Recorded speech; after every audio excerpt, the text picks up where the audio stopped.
베드로전서가 크게 세 파트라고 말씀을 드렸어요. 택함을 받은 백성들, 하지만 이 땅에서 나그네로 살아가는 우리를 향하여서 가장 먼저 우리 정체성을 이야기했고, 나그네된 삶에 대해서 권면했고, 이제 그 성도의 삶에서 경험할 수 있는 고난의 문제를 다루고 있습니다. 지난주엔 예수 그리스도가 보여주신 고난의 본을 함께 생각했어요. 예수님도 고난을 당하셨다라고 말씀을 드렸습니다. 그 고난이 충분한 고난이었고, 우리를 하나님 앞으로 인도하는 고난이었으며 승리로 이어지는 고난이었다라고 설명을 드렸습니다. 이를 통해서 고난이 하나님의 역사의 재료임을 기억하자고 말씀을 드렸어요. 그리고 이제 오늘 본문으로 이어지는 거지요. 1절을 보시면 원어로 보면 본문의 시작이 그러므로인데, 그러므로 그리스도께서 이미 육체의 고난을 받으셨으니 너희도, 이렇게 시작되고 있습니다. 예수님의 고난을 이야기하며 이제 너희도, 이렇게 말씀하고 있는 거죠. 예수님의 고난 이야기가 이제 우리의 고난 이야기로 이어지는 것을 봅니다. 여러분, 예수님의 이야기는 언제나 나에게로 이어져야 합니다. 그분의 이야기가 그분의 이야기로 끝나는 것이 아니라 그 이야기가 나의 이야기가 되고 우리의 이야기가 될 때에 거기에 은혜가 있고 역사가 임하는 거죠. 예수님의 이야기가 언제나 나에게로 이어져야 한다는 사실을 기억하며 그분의 이야기를 들을 때마다 주님, 그 주님이 내 삶의 주인이십니다, 나의 예수님이십니다 고백하고 소망하는 저와 여러분, 우리 모두가 되시기를 축복합니다.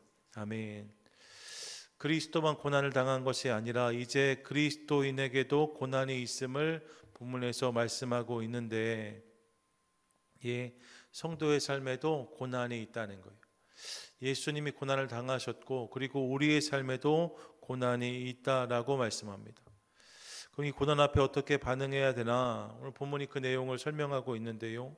본문을 통해 성도가 경험할 수 있는 세 가지 고난을 함께 생각하고, 각 고난을 이기기 위해 우리가 기억해야 될 것들 함께 마음에 새기기 원합니다. 성도의 삶에 어떤 고난이 있는가? 첫째로 내 안에서 경험되는 고난이 있을 수 있다라고 말씀합니다. 특별히 죄를 끊기 위해 경험하는 고난이 있을 수 있다라고 말씀해요. 본문 1절부터 3절까지를 보시면 성도의 삶을 죄와 단절되는 것으로 설명하고 있는 것을 확인합니다. 1절 보시면 이는 육체의 고난을 받은 자는 죄를 그쳤음이니, 여러분, 죄의 그침을 언급하고 있고요. 2절을 보시면 그 후로는 다시 사람의 정욕을 따르지 않고 라고 말합니다. 이제 정욕을 따르지 않는 상이 성도의 삶이라는 거예요. 3절에 보니까 3절 함께 읽겠습니다. 시작. 너희가 음란과 정욕과 술취함과 방탕과 향락과 무법한 우상 숭배를 하여 이방인의 뜻을 따라 행한 것은 지나간 때로 족하도다. 아멘. 이방인의 뜻에 따라 행한 것은 지나간 것으로 족하다. 이미 지나갔다, 이렇게 말씀하고 있는 거죠. 무엇입니까? 1, 2, 3절이 다 똑같은 이야기를 하는데 성도는 죄와 결별한 사람들이라는 거예요. 성도는 죄에서 멀어진 사람들이라고 말씀하고 있는 거죠. 그래서 성도는 이래야 된다는 것입니다. 물론 죄를 짓지 않고 사는 것은 불가능하지요. 여러분, 우리가 우리 인간 능력으로 죄 안 짓고 살 수 있으면 예수님의 십자가가 필요 없다라고 말씀드렸습니다. 그게 안 되니까, 그 인류 역사 가운데 그 일을 도전했고 이룬 사람이 하나도 없었기 때문에 예수님이 이 땅에 오셨고 십자가를 지셨고 우리를 위해 죽으셨다는 거예요. 죄 짓지 않고 사는 것은 불가능합니다. 하지만 그렇다고 죄와 버타여 살지도 않는 사람들, 그들이 성도인 거죠. 어쩔 수 없으니 죄와 함께 즐겁게 살아보자가 아니라 죄와 벗됨을 거절하고 이제 새로운 삶을 결단해 나아가는 사람들, 그들이 성도라는 거예요.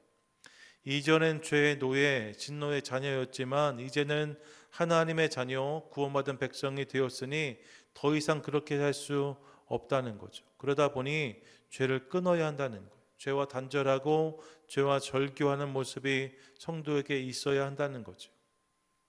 그리고 여기서 경험하는 고난이라기보다는 진통, 통증이 있을 수 있다는 거예요. 이를 알아야 된다라고 말씀하고 있습니다. 죄와 단절하는 어려움, 죄와 단절되는 아픔, 죄와 단절하기 위해서 경험되는 통증이 있어야 한다는 거죠. 여러분 중에 주사 잘 맞는 분 계신지 모르겠어요. 전 그런 분들 되게 부러운데, 전 아직도 주사 맞으려면 눈 꼭 감고 고개 돌리거든요. 그래야 주사 맞을 수 있습니다. 어렸을 때부터 그랬습니다. 어렸을 때 보건소가 주사 맞으려고 하면, 지금도 저희 어머니가 그 얘기 하세요. 제가 막 떼굴떼굴 보건소 바닥을 다 굴러다녀가지고 나중엔 그 장의자 밑에 들어가 나오지 않아가지고 한참을 구슬레에 나와서 주사를 맞았다라고 하시더라고. 주사 맞는 게 정말 싫었습니다. 주사 맞는 거 따끔하잖아요. 근데 그게 무서웠어요. 근데 여러분, 주사를 맞으려면 따끔한 고통을 참아야 됩니다. 큰 수술은 이와 비교할 수 없죠. 큰 수술도 나으려고 하는 건데, 수술을 하고 나면 감당하기 어려운 통증이 찾아온다고 말씀들을 하시더라고요. 수술 받는 것도 어려운 일이지만 그 수술 이후 회복의 과정 가운데 경험되는 통증이 있다는 거예요. 그게 힘들어서 수술을 꺼리는 분들을 만날 때도 있습니다. 금단 현상이라고 하지요. 중독에서 벗어나려면 고통스러운 시간을 통과해야만 됩니다. 그 고통스러운 시간을 통과해야 비로소 중독의 문제에서 벗어날 수 있어요. 본문에서 언급하고 있는 죄들도 그렇지요. 음란, 정욕, 술 취함, 방탕, 향락, 우상 숭배 다 마찬가지입니다. 이런 것들을 끊어야 되는데, 이런 것들을 끊을 때 만나는 통증이 있을 수 있다는 거예요. 그리고 이런 것들이 즐겁게 끊어지지 않더라는 거죠. 고통과 고난을 경험할 수 있답니다. 하지만 수술 후에 겪는 고통이 아무리 커도 그것이 병으로 인한 고통과 비교할 수 없는 것처럼, 죄와 단절할 때 경험하는 진통은 죄를 지음으로 경험하는 비극과는 결코 비교할 수가 없는 것입니다. 그렇게 이 고난을 기꺼이 선택하고 감당해야 되는 사람들, 이들이 성도이고, 성도는 이 고통을 기꺼이 선택하는 사람들이다라고 말씀하고 있는 거예요. 이 죄와 단절되는 아픔, 통증, 진통, 그 고난을 기꺼이 감당하는 사람들, 우리라는 거예요. 그리고 이를 위해 성경은 이렇게 권면하는데, 1절 우리 한 번 더 읽겠습니다. 시작. 그리스도께서 이미 육체의 고난을 받으셨으니 너희도 같은 마음으로 갑옷을 삼으라. 예수 그리스도를 본받아 영혼의 갑옷을 취하라고 말씀합니다. 죄와 단절을 위해서 영혼의 갑옷을 입으라고 말씀하고 있는 거죠. 본문에서 갑옷을 삼으라라고 하는데, 원어를 보시면 무장하라는 의미를 가지고 있습니다. 무장하여 죄와의 싸움을 감당하라는 거예요. 죄와의 싸움이 만만치 않으니 늘 무장하여서 이 싸움을 감당하라고 말씀합니다. 여러분, 생각해 보니까 바울도 에베소서 6장에서 전신갑주를 입으라고 권면했어요. 기억하십니까? 구원의 투구, 의의 호심경, 진리의 허리띠, 복음의 신발, 성령의 검, 이런 것들, 믿음의 방패를 이야기하잖아요. 그런 것들로 무장해야 성도가 영적인 전쟁에 승리할 수 있다라고 분명히 권면했습니다. 여러분, 그냥 싸울 수 없어요. 죄는 그냥 물러가지 않습니다. 이렇게 무장함으로 죄와의 싸움을 감당할 수 있다는 거예요. 그래야 이 고난을 넉넉히 감당할 수 있다는 거죠. 그래야 결국 승리할 수 있다라고 말씀하고 있어요. 여러분, 한 번 더 말씀드립니다. 죄는 절대로 만만하지 않습니다. 죄의 문제를 만만하게 보는 사람만큼 어리석은 사람이 없습니다. 여러분, 남의 죄, 그것도 못 끊어버리냐? 그렇지 않아요. 여러분, 죄의 문제 절대로 만만하지 않습니다. 히브리서 12장 4절 말씀을 기억해 보세요. 이렇게 말씀하는데 함께 읽겠습니다. 시작. 너희가 죄와 싸우되 아직 피 흘리기까지는 대항하지 아니하고. 무엇을 말씀하는 겁니까? 죄와 싸울 때 피 흘리기까지 싸워야 된다는 거예요. 이런 설렁설렁해서는 죄를 이길 수 없다는 권면입니다. 그래서 무장해야 돼요. 고난을 감당해야 돼요. 고통과 불편함을 감수해야 돼요. 그래야지 죄를 이길 수 있습니다. 이를 기억하며 죄와의 싸움에서 오는 고통과 불편함을 기꺼이 감수함으로 그 너머에서 주어지는 참 기쁨, 참 만족, 참 자유를 누리는 저와 여러분, 우리 모두가 되시기를 축복합니다. 아멘. 둘째로, 첫 번째가 내 안에서 경험되는 고난이었다면, 이제 둘째로는 예수를 믿고 따르기 때문에 밖에서부터 찾아오는 고난이 있을 수 있다라고 말씀합니다. 4절인데 4절 같이 한번 읽겠습니다. 시작. 이러므로 너희가 그들과 함께 그런 극한 방탕에 다름질하지 아니하는 것을 그들이 이상히 여겨 비방하나. 세 번역으로 준비했는데 세 번역 4절 같이 한번 읽어보시겠어요? 함께 읽겠습니다. 시작. 그들은 여러분이 자기들과 함께 그런 지나친 방종에 빠지지 않는 것을 이상히 여기면서 여러분을 비방합니다. 이런 일들이 있을 수 있다는 거예요. 성도로 이 땅을 살다 보면 사람들이 우리를 이상하게 생각하면서 비방하는 일들이 있을 수 있다는 거죠. 죄 가운데 살던 우리가 하나님의 자녀가 되었다면 그런 우리를 향해서 세상 사람들은 이상히 여기고 비방을 한다라고 말씀하고 있는 거예요. 이런 일들이 있을 수 있는 거죠. 이렇게 말씀드리면 어떤 분들은 이를 전혀 공감하지 못하실지 모르겠어요. 예수를 믿지만 다른 사람들이 나를 전혀 이상히 여기지 않는다. 하나도 불편하게 생각하지 않는다. 아니, 실은 내가 예수 믿는 것 자체를 모른다. 그럼 사실 여러분, 그게 문제인 거죠. 예수를 믿으면 티가 좀 나야 돼. 마태복음 5장 14절인데 같이 한번 읽습니다. 시작. 너희는 세상의 빛이라 산 위에 있는 동네가 숨겨지지 못할 것이요. 아멘. 예수님은 우리가 결코 감춰지지 않는, 감춰질 수 없는 존재라고 하셨습니다. 그러니까 세상을 살아가면서 내가 성도이기 때문에 주변 사람들이 무언가 다름을 느끼지 못한다면 그건 문제가 있는 거죠. 드러날 수밖에 없다는 거예요. 그리고 여러분, 이 드러남을 통해 겪는 어려움이 있을 수 있다는 거죠. 내가 믿음으로 살기 때문에, 내가 예수를 믿기 때문에 세상 사람들이 우리를 보면서 이상하게 여기는 모습이 있을 수밖에 없다는 거예요. 성경을 보면 예수님과 예수의 사람들은 세상으로부터 그런 말을 들었습니다. 마가복음 3장 21절 보세요. 이렇게 말씀합니다. 예수의 친족들이 듣고 그를 붙들러 나오니 이는 그가 미쳤다 함이로라. 예수를 향하여서 미쳤다라고 말하는 사람들이 있었답니다. 사도행전 26장 24절도 이렇게 말씀해요. 바울이 이같이 변명하매 베스도가 크게 소리내어 이르되 바울아 내가 미쳤도다 라고 말합니다. 바울이 보여주는 모습이, 바울이 들려주는 이야기들이 상식적으로 이해가 되지 않는 거예요. 내가 미쳤도다라고 말합니다. 고린도후서 5장 13절도 이렇게 말해요. 우리가 만일 미쳤어도 하나님을 위한 것이요. 이게 우리가 미친 것처럼 보일 수 있는데 그것이 하나님을 위한 것이다라고 말하고 있습니다.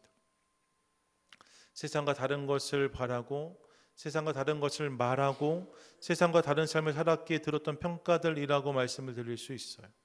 예, 성도가 되고 그리스도인이 되었기에 세상에서 당하는 이런 불편함, 이런 취급, 이런 고난이 있을 수 있다는 거죠. 그런 게 있을 수 있습니다. 믿음으로 사업을 하다 보니까 손해를 보기도 하고, 믿음으로 일을 처리하다 보니까 오해를 사기도 할 때가 있을 수 있습니다. 저는 믿음의 문제를 늘 술 문제와 연결하고 싶은 마음은 없는데, 지난번 성회 때 오셨던 윤학기 목사님, 제가 아주 어렸을 때부터 뵀던 목사님이고 제가 참 많이 존경하는 분이십니다. 보셔서 아시겠지만 이렇게 빈틈이 별로 없으세요. 늘 그 모습으로 달려오신 목사님이신데, 윤 목사님께 들었던 이야기 중에 되게 기억에 남는 이야기가 있습니다. 이분이 군목이셨거든요. 저희 허경삼 목사님도 군목이셨는데 윤 목사님도 군목이셨어요. 군목 시절에 연대 회식이 있었다는 거예요. 꼭 참석하라고 연락이 왔고, 그래서 군목으로 이제 그 회식에 참석하게 된 거죠. 근데 그렇게 갔더니 연대장이 대령인데, 이 연대장이 술을 엄청 좋아하는 사람이라 일일이 술을 다 따라주더라는 거예요. 이런 40년 전에 군대니까 상상해 보세요. 연대장이 술을 따라주고 마셔야 되는 분위기 말입니다. 쭉 받고 마시고 뭐 충성하고 뭐 이런 일들이 쭉 이어진 거죠. 그러다가 목사님 차례까지 왔어요. 중위인 군목과 대령인 연대장이 지금 마주 서 있는 거죠. 이 짓궂은 군대 연대장이 큰 잔에 술을 가득 붓더니 아무리 목사라고 해도 여기는 군대니까 명령을 따라야 된다라고 호통을 치더라는 거예요. 그러면서 목사님께 컵에 술을 가득 담아준 거지요. 난감했다는 거예요. 어떻게 해야 될지 난감했다는 거예요.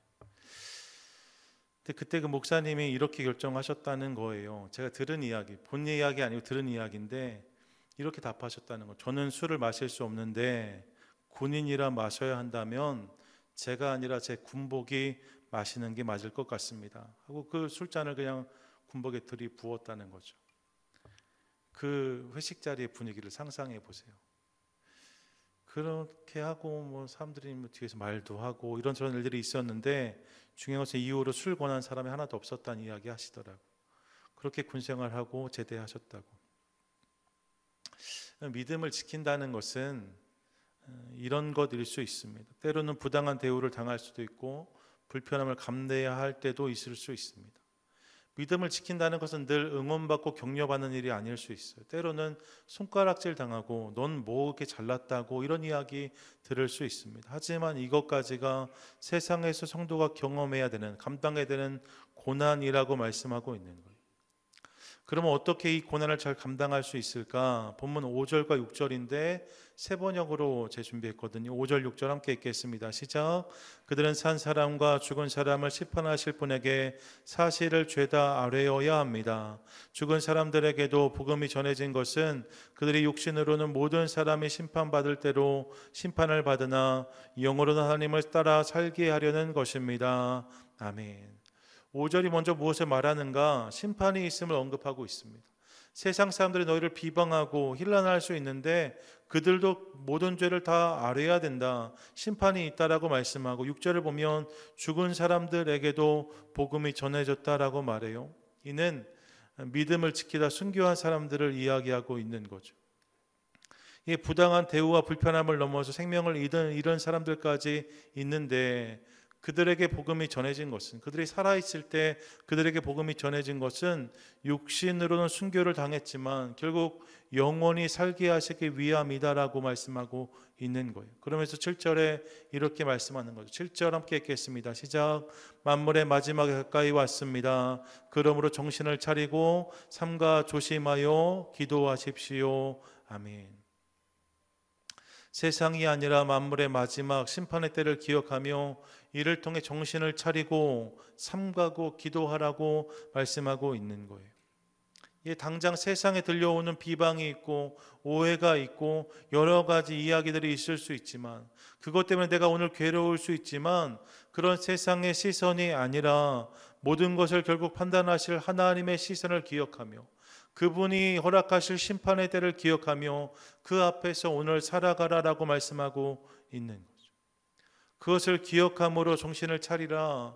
그것을 기억함으로 삼가라. 그것을 기억함으로 기도하라 말씀하고 있는 거예요. 이를 통해 오늘의 고난을 감당하라고 말씀하는 거죠. 예, 사랑하는 여러분, 믿음으로 살면서 당하는 부당함, 불편함, 어려움이 있을 수 있답니다. 하지만 거기까지를 우리 주님이 보시고 들으신다는 것을 기억하기 원해요. 그리고 이를 기억함으로 세상으로부터 찾아오는 고난을 피하고자 적당히 타협하고 돌아가는 것이 아니라 그 고난까지를 넉넉히 감당하는 저와 여러분 우리 모두가 되시기를 축복합니다. 아멘. 끝으로 내 안에 생겨나는 고난, 밖에서 오난, 그리고 세 번째 어떤 고난이 있을 수 있는가? 공동체 안에서 경험하는 고난이 있을 수 있다는 사실을 깨닫습니다. 본문 8절인데 세 번역으로 같이 한번 읽습니다. 시작. 무엇보다도 먼저 서로 뜨겁게 사랑하십시오. 사랑은 허다한 죄를 덮어줍니다. 여러분, 밖에서 오는 비난을 이렇게 하나님의 심판을 기억함으로 감당하라 말씀하신 본문이 8절에서는 사랑을 권하면서 사랑이 허다한 죄를 덮어준다라고 말씀합니다. 사랑이 허다한 죄를 덮는다. 왜 허다한 죄를 언급할까요? 성도가 믿음의 공동체를 이루어 가다 보면 허다한 죄를 만날 수 있기 때문입니다. 가만 보면 서로의 허물과 역점을 가장 잘 아는 관계가 무엇냐? 여러분, 어떤 관계가 가장 이런 걸 다 알 수 있는 관계예요? 가족이 그래요. 가족은 숨길래야 숨길 수가 없어요. 내 본연의 모습이 다 드러나는 관계가 가족이라고 할 수 있습니다. 그래서 집에서 존경받으면 진짜라고 하더라고요. 사실 그게 쉽지 않은 거죠. 그만큼 내가 잘 감춰지지 않는 것이 가정이고 가족입니다. 그래서 서로의 본 모습을 가족들은 너무 잘 알아요. 누가 그렇게 칭찬해도 그런 얘기 하시잖아요. 살아보시라고 이런 이야기 하잖아요. 가족끼리는 숨길 수가 없는 거죠. 그런데 여러분, 교회도 가족이에요. 영적인 가족 말입니다. 그러다 보니까 서로의 모습을 가감없이 다 알게 됩니다. 교회가 직장도 아니고 학교도 아니니까요. 이렇게 저렇게 하다 보면 사실 본연의 모습이 다 드러나는 거예요.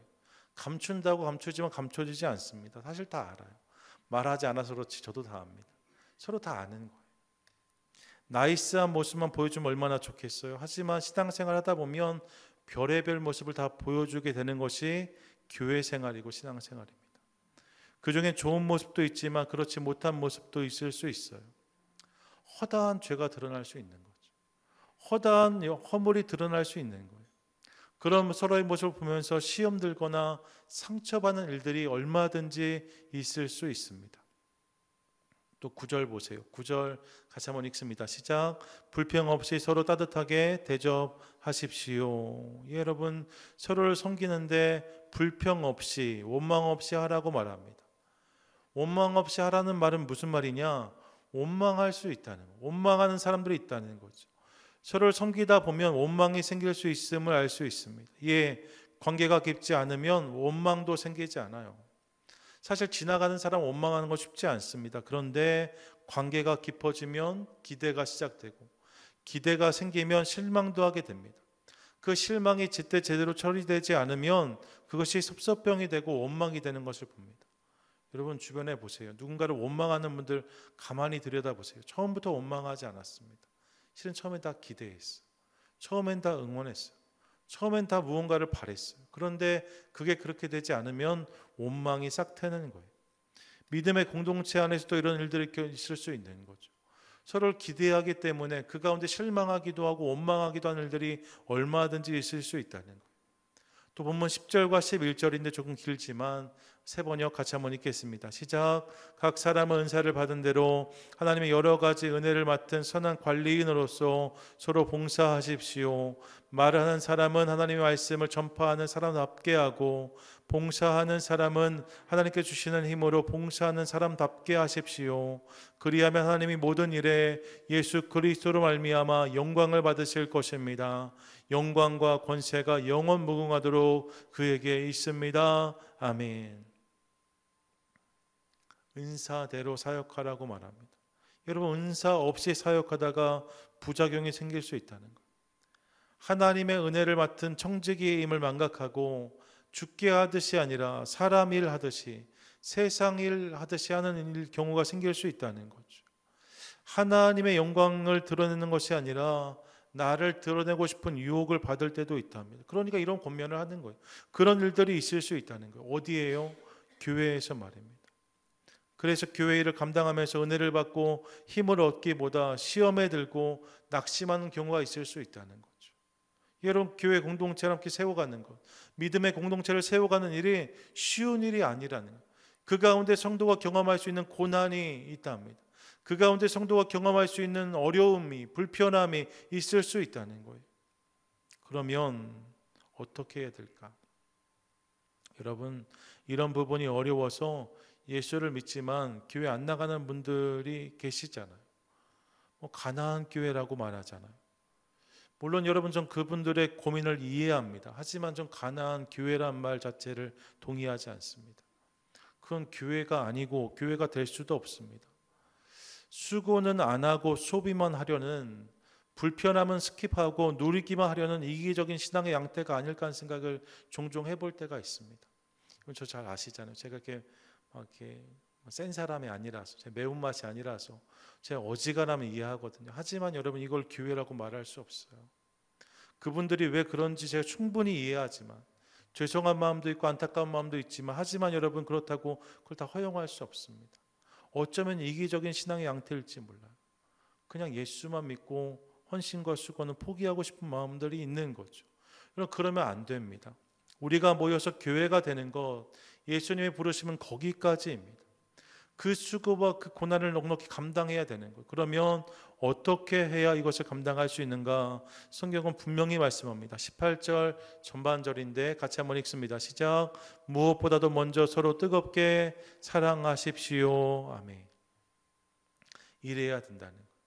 교회 공동체가 세워지는데도 여러 가지 불편함과 어려움과 고난이 있을 수 있는데 꼭 기억해야 될 건 무엇보다 먼저 뜨겁게 서로 사랑하라고 성경은 권하고 있습니다.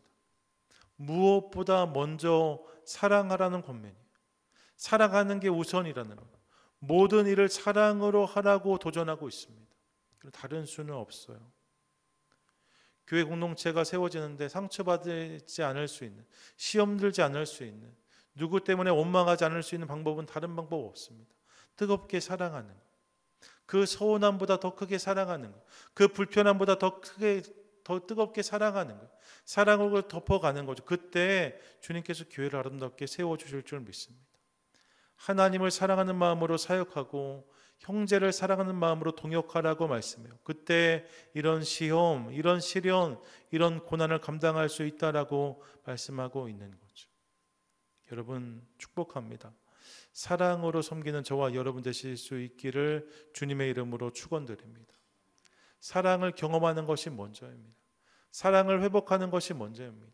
여러분 사랑이 없으면 잘 돼도 문제가 되지만 사랑이 있으면 안 돼도 은혜가 됩니다.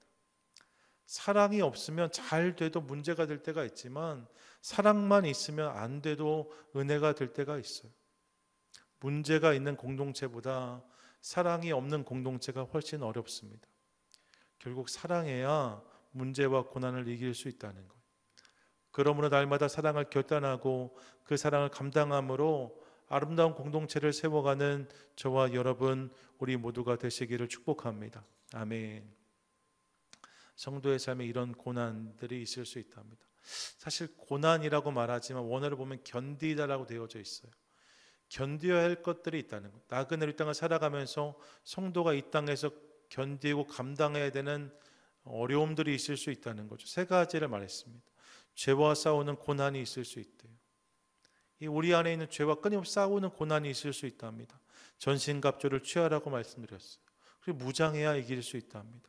세상으로부터 오는 고난도 있을 수 있습니다. 세상의 엉뚱한 평가, 오해, 혼란들 말입니다. 그때마다 세상의 시선을 넘어 하나님의 시선을 의식함으로 깨어서 그것을 이기는 우리 모두가 될 수 있기를 원합니다. 공동체를 세우면서 만나는 고난도 있을 수 있답니다. 여러분 그럴 수 있대요. 그러므로 먼저 사랑하고 더욱 사랑함으로 이를 이기라고 오늘 본문은 권면하고 있습니다.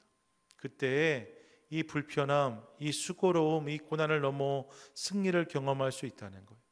바라기는 사랑하는 여러분, 우리 삶 가운데 이런 고난과 수고로움, 이런 불편함들이 있을 수 있는데 거기까지가 우리를 향한, 나를 향한 부르심인 것을 기억하며 그 고난과 그 어려움을 잘 감당하고 이기는 것을 통하여서 고난을 넘어 은혜를, 고난을 넘어 승리를 경험하는 저와 여러분 우리 모두가 되시기를 주님의 이름으로 간절히 축원드립니다. 아멘.